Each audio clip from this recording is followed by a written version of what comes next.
paano mag dark mode sa Messenger application.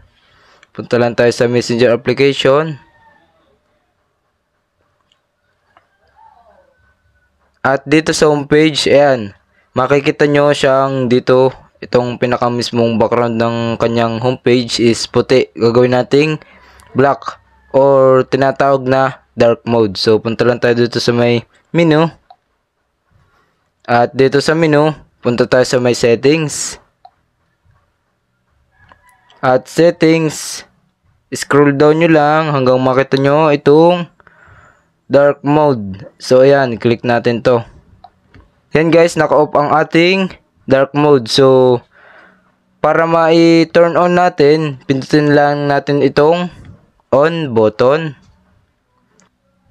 Ibig sabihin nung on na nakalagay dito guys is para mag-dark mode ang kanyang homepage ng Messenger application. So, ganun lang kadali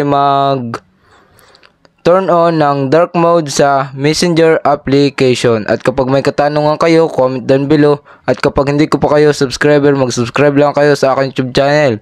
I-hit ang bell button para sa susunod na mga video like this.